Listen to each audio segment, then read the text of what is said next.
નમસ્કાર, મારું નામ અમરીશા પટેલ છે.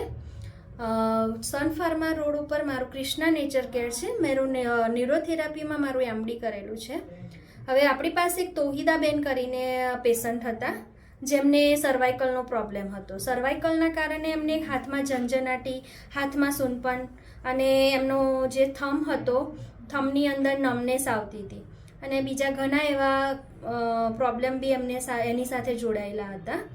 હવે એમને અત્યારે 11 કે 12મો દિવસ છે થેરાપી લીધાનો. તો એમના મોડે આપણે સાંભળીએ કે એમને હવે અત્યારે કેવું છે થેરાપી લીધા પછી. આવો. કેમ છો દોહિદાબેન? Fine, thank you. અને તમારો જે મને પ્રોબ્લેમ હતો, જે એના માટે તમે અહીંયા આવ્યા હતા, તો તમને અહીંયા કોને સજેસ્ટ કર્યું હતું? મારી ડોટરની કંપનીમાં લિન્ડેરમાં એક એને સાથે જોબ કરે છે, કોવર્કર છે, એમને સજેસ્ટ કર્યું હતું, બિન્નીબેને સજેસ્ટ કર્યું હતું.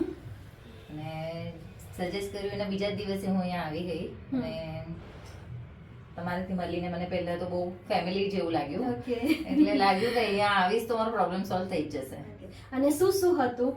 તમે તમારા મોડે થોડું મને. ચક્કર આવતા હતા, મેઇન તો મારો એ પ્રોબ્લેમ હતો. હા, ચક્કર આવતા હતા અને સાથે સાથે વોમિટ થતી હતી.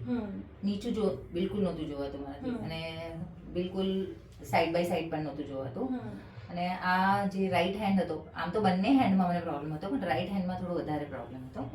અને હમણાં લગભગ ક્યોર છે મને. ખાલી આ જે થંબનું જે નમનેસ છે એ રહી ગયું છે, બાકી તો.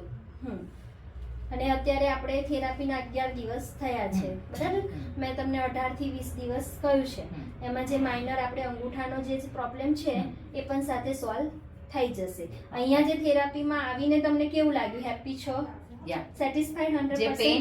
જે પેન હતું મને એ લગભગ 100% ક્યોર થઈ ગયું છે. એટલે ફાઇન લાગે છે. થેરાપી કરે છે તો, અને જે સ્ટાફ છે એ પણ બહુ જ કોઓપરેટિવ છે. Thank you. અને તમારી આ વિડીયો હું કોઈને બતાવી શકું કે યુટ્યુબ પર મૂકી શકું? તમને કોઈ પ્રોબ્લેમ ના હોય તો? ના, મને કોઈ પ્રોબ્લેમ નથી. ઓકે, થેન્ક યુ તો ઈદાબેન.